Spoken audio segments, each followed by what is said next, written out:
Nicolai, of course review, man. May 2023. Welcome to the jungle.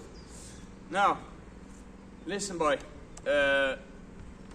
You had a late start, in a sense, like to this, this system, in a sense. We just starting to talk about it now.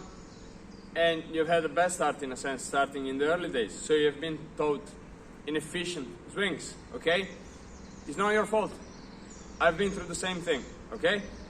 It's not your fault, it's not my fault, but it is our responsibility to act on it, okay?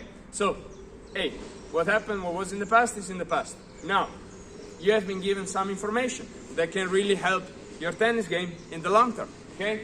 Now the question is, are you gonna put an effort and, start the process and stick to the process until it pays off?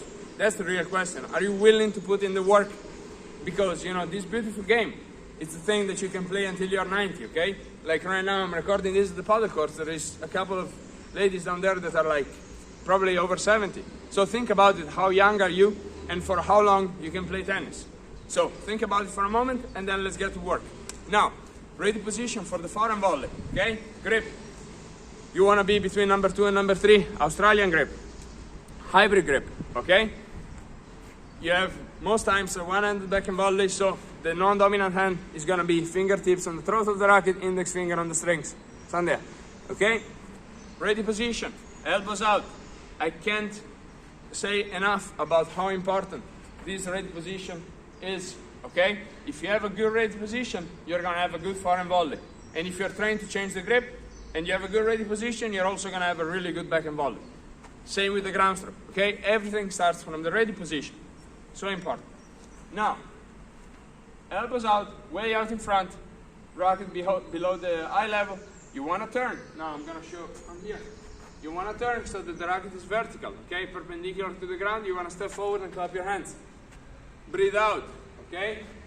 Sources of power on the volley, momentum, body momentum, and speed of the incoming ball that you reflect because you have an open racket face. Now, it's crucial, okay? It's key that the timing is right when you're stepping forward. So you don't want to stomp and then hit the ball. That's not going to work, okay? So ideally, you want to hit the ball just before you stomp with the foot, okay? So step and hit at the same time, yes. Also, if you can hit the ball slightly before landing with the front foot, it's going to be good timing.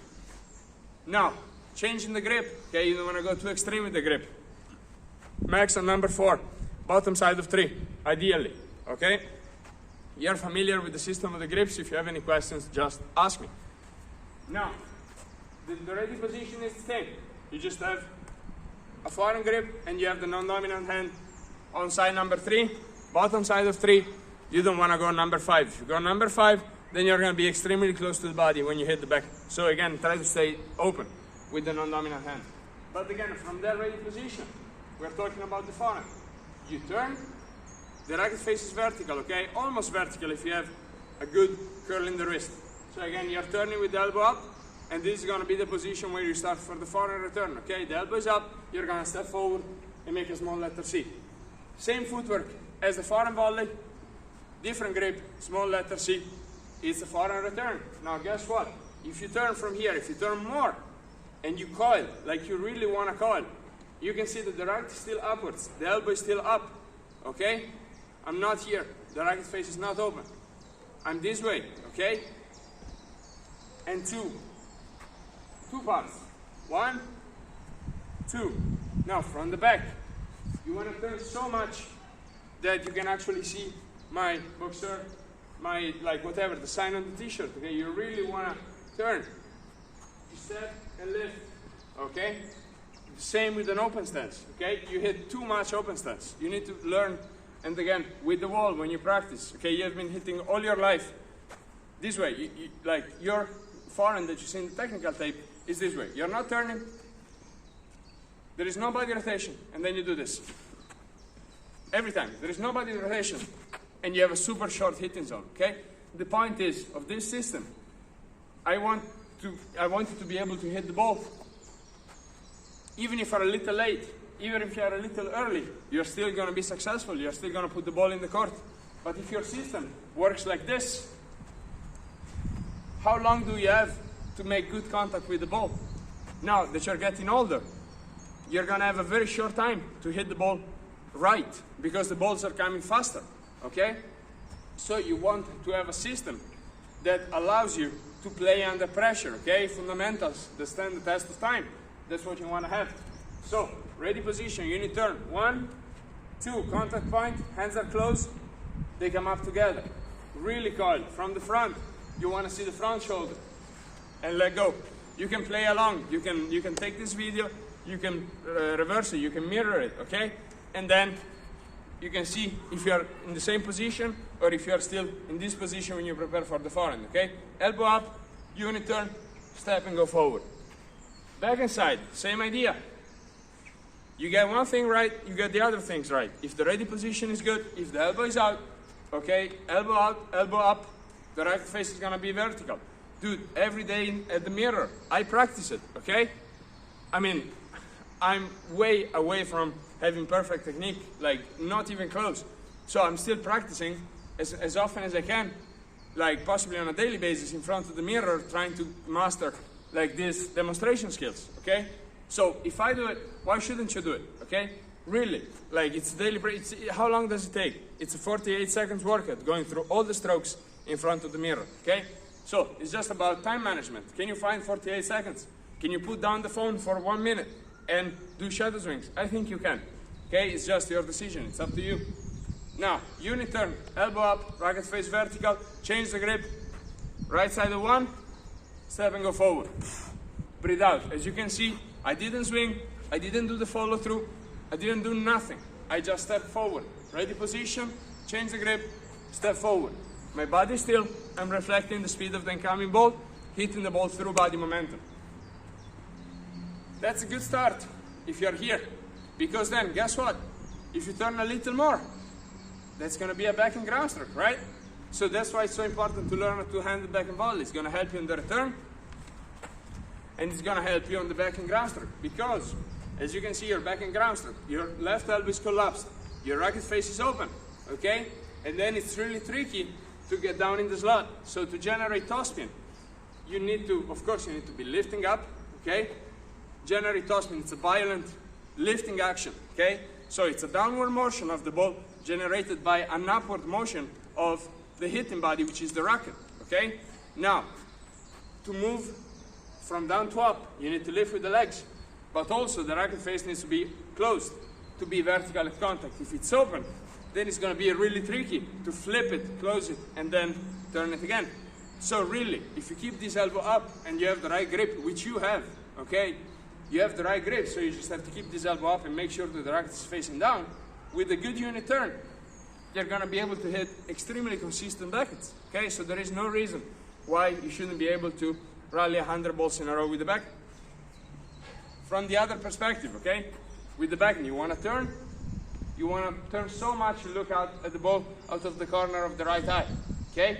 Unit turn, body rotation, step, and lift. From the back view, again, you turn, you see the sign on the t-shirt, right? 1, 2, go on YouTube, okay? Everybody does things a little different, but some fundamentals, okay?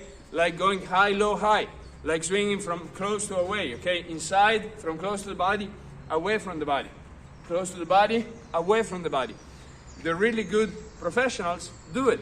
Pros cannot violate the laws of physics. So it's your job to become a student of the game. Get out there and see, okay, how does Yannick Sinner hit his backhand? How does Carlos Alcaraz hit his backhand, okay? Does it resonate with what I'm saying, or am I lying? And if I'm lying, you come to me, you knock my door and you say, look, I think you're lying, look at this. But again, challenge me, challenge the information, then we talk about it. One-handed backhand volley, same idea. You keep this elbow up, racket face is vertical, okay? The body's turned. Let me get up here. The body's turned, you step and go forward. Hand to hand from a line, okay? You have a solid backhand volley. I think, as I said in the technical tape, it's probably the best shot you've got so far in the repertoire, okay? So really stick to it. It can be improved, of course. So again, elbow up, exaggerate the ready position, step and go forward, the same timing. Hit just before you stomp with the front foot. Underspin backhand, sorry my friend, you have no clue, okay? And again, it's not your fault. You have been taught to knife the ball, to slice the ball, to go across the baseline and do the circus. that's gonna work on defense, okay? If you want to drive the ball, if you want to drive the underspin and come up to the net, you wanna coil, you wanna have the racket face just 10 degrees open. Step and go forward, okay? At contact, your racket is gonna move toward the target. Remember that the court is a rectangle, is less than 20 degrees wide at the baseline. So there is no reason why you would hit the ball in this direction unless you wanna hit a crazy drop shot or like a floating shot to get back in position. So if you wanna learn to drive the underspin, this is how you learn it. You turn for one-handed back and volley, you turn more, the racket face is 10 degrees open, you step and go forward. You can also learn the karaoke step. I'll show you from back here, okay? Uniturn, karaoke step. You stay sideways, you finish in the archway, okay? This is the archway. Out in front of you, okay? You're able to work underneath. Now, the left hand is back and down, behind your butt, down here, okay? So that's how you stand when you finish. Good. Now the overhead, okay? You were a big time palm upper. You're getting there, you're improving, okay? Still, a little bit of regress palm up is still there, but again, it's getting better. Now, the thing that is holding you back the most on the overhead and also on the serve, but now talking just about the overhead, is how far you collapse down with the left hand, okay? So, first of all, I'll show you how your overhead looks like, okay? And again, ready position, you wanna turn, crossover step, okay? Imagine that you have all the right grip, right technique going back. Now, this is your overhead. Your left arm goes up too soon, you wait, you get in a regress palm up position. Then this one goes down, and then you swing. And this is your position at the overhead, okay? What you want to do instead is from this position, ready position, Australian grip, you turn, change the grip, get to the continental grip, crossover step, okay?